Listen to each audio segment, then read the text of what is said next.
Well, hello again, everyone. This video blog is coming to you from Adyar this time, where our 141st International Convention has just come to a close. It's been a very, very busy time. Add to the busyness that's natural to every convention, we had the additional fact of a cyclone, what we would call in the Western world a hurricane. So Cyclone Varda came and really did a great deal of damage, not just to Chennai, but also to our campus here at the Theosophical Society. So I'll be able to show you some pictures of that. But in spite of all of that, the convention went on. It's really rather remarkable, the effort that was put in to make it possible, as there were institutions all around us who are yet to recover from the cyclone. But many of the people here say that it points to the fact that we have hidden support in these things. So we want to show you some things from this convention. It was a very, very good one. This year, as in past years, we have included members from our sister theosophical organizations, this time from the United Lodge of Theosophists, the ULT, and also from the Point Loma group in The Hague, the Netherlands. Very top quality presentations and good links that we have been able to form with these other groups. Also, as many of you know, for the last 3 years we have been live streaming the convention. So around the world, probably about 1,000 of you have tuned in to the convention as it was happening. All of those talks, everything that has been recorded is available online at our website as well. But during the course of this blog, would like to perhaps show you some of the things that go on behind the scenes, some of the things that escape the video camera. It's a wonderful occasion to have 1,000 people together, and naturally there are a lot of different interactions that take place. Friendships of a lifetime are often formed here. So for those of you who have not been able to attend, and even for those of you who were here this year, want to share some of these views from behind the scenes, so you can really get a feel of this place and the life that is here, particularly during the course of the convention. So I do hope you enjoy. For our Christmas party, my little executive assistant, Ellie, and I addressed some Christmas cards to the staff. And then it was time for our annual Christmas party for volunteers and staff alike, during which we take the lunchtime and just get together. Our National Secretary, David Bruce, was Master of Ceremonies and, as always, was in fine form. We had stories. My wife Lily, the twins, Jack and Tom, and Bon also did some stories. And we also had an opportunity to hear some songs from the kids at our prairie school of DuPage. December is a time for love. December is a time for lots of snow. December is a time for love. And of course, for the kids and staff alike, there was great anticipation for Santa Claus's arrival. And arrive he did. And of course, for the little ones, it was a joyous occasion. They had a chance to interact with everybody, and the staff also loved seeing Santa Claus once again.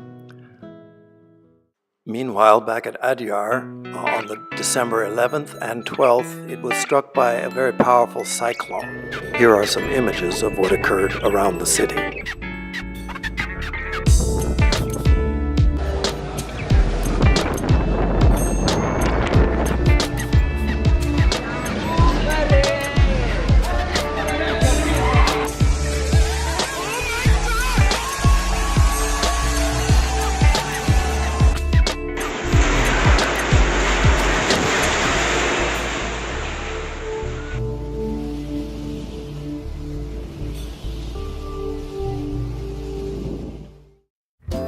Our Adyar campus was severely affected by this cyclone. Trees, old trees, many of them were downed, they were snapped. The work that was done preparing the buildings for the convention, a lot of that had become undone.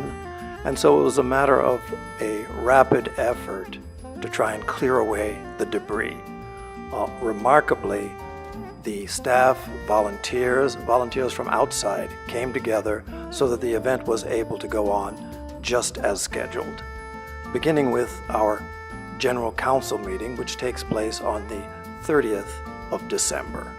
It was held in the library room where we have been meeting for the last 3 years, adorned by the photos, beautiful photos of the Adyar campus by Dr. Chandrasekhar. It was also, we had a presentation from the Ukraine. We had a second General Council meeting that thought in terms of planning for the future propagation of theosophical teachings. Then it was on to the convention.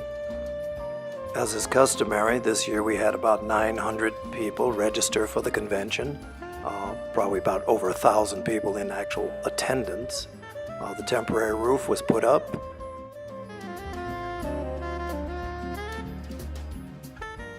The opening of the convention, we had the traditional opening, which included the prayers of the religions. All of the General Council members were on stage, along with other representatives from different nations.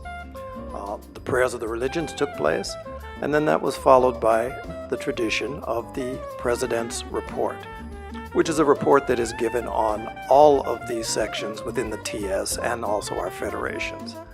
Generally, in the past, it has been something that has been 45 minutes to an hour of the President reading from a page. This year, tried to do it a little bit differently. So instead of doing it just reading, developed it into a movie and presented. So here's a clip from the first part of the 45+ minute presentation so you can get an idea.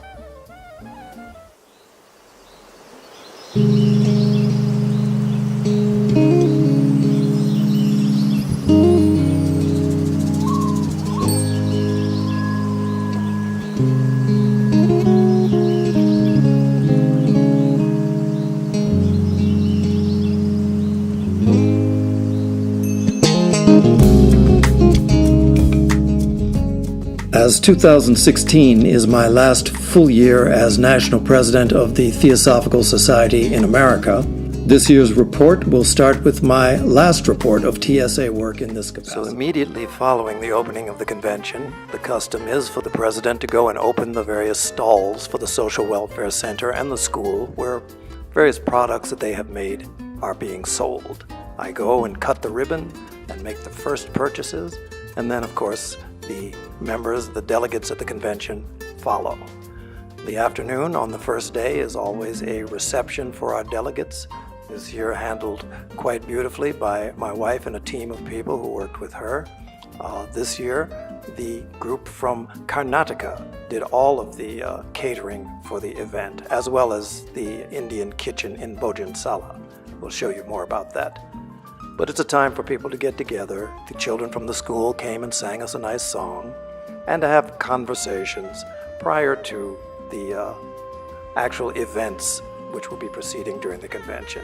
It's always a wonderful array of people who are gathered. People from all around the world have a chance to get together and to share some food and some talk before the actual programs open. A couple of different things we did this year. One of which we'd been trying to put in place, but this year it finally happened. It's a lot of walking that's involved. Adyar campus is quite large, and some of our members are getting on in years. And so this year we had two vans that were there, and they shuttled people to and from programs throughout the day, something that was very, very well received. Buses were designed to seat about 12 people. If you ever had less than 20, it was surprising, but it's something that made a big difference to many of our members.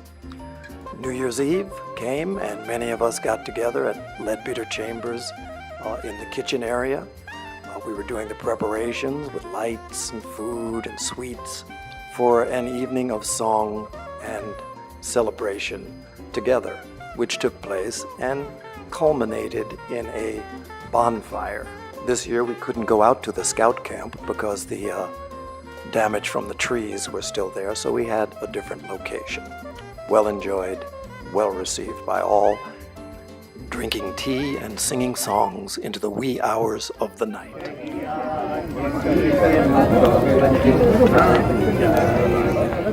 Each year at the convention there are two kitchens, one primarily for Western food, one primarily for Indian food.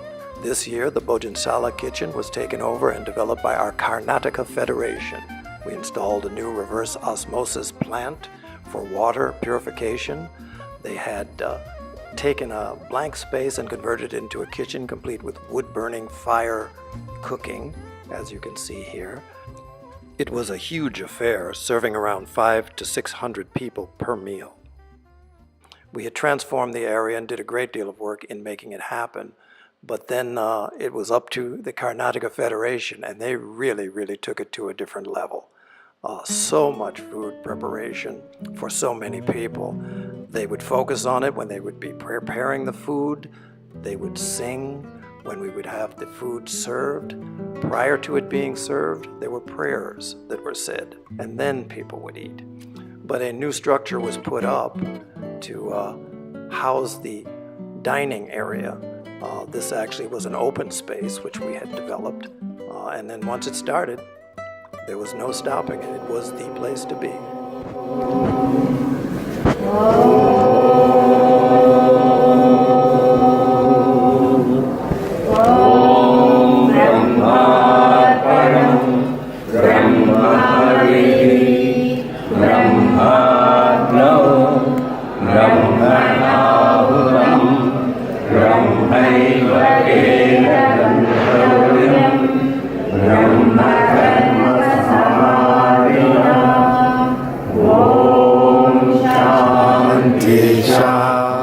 In addition to bringing the kitchen back to Bhojansala, we also revisited another tradition of the cool corner, where ice creams were sold by younger people, and that became the place to be as well.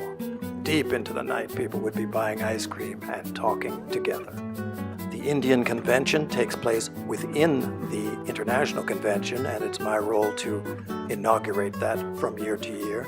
This year, the leadership of the Indian section changed hands from Mr. Sundaram on the right to Mr. Gohil on the left, two very capable men.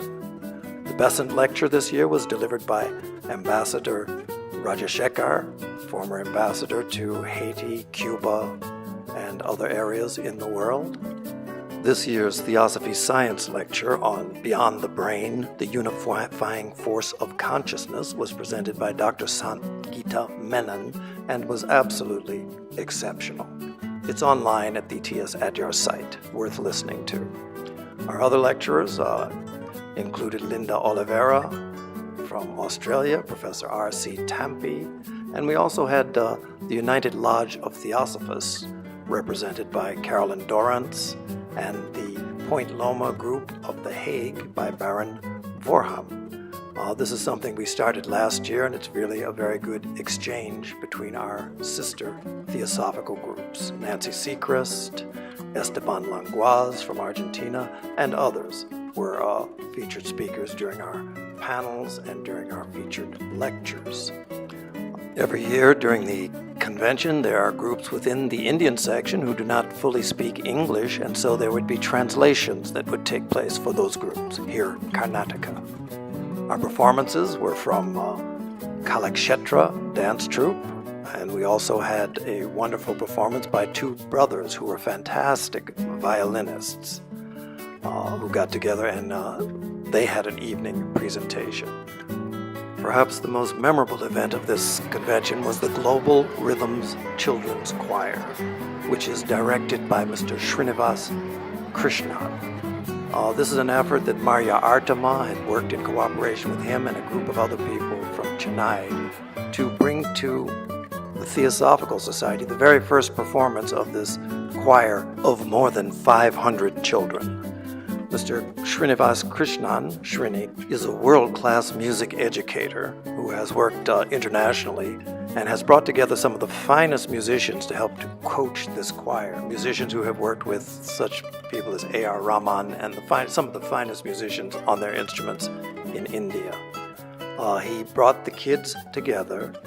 They surrounded the audience. They sang a series of songs everything from old film music to religious songs, and they wrapped it all up with a very, very unexpected presentation that really had the crowd in tears, in laughter. It was a beautiful, beautiful moment for all of us.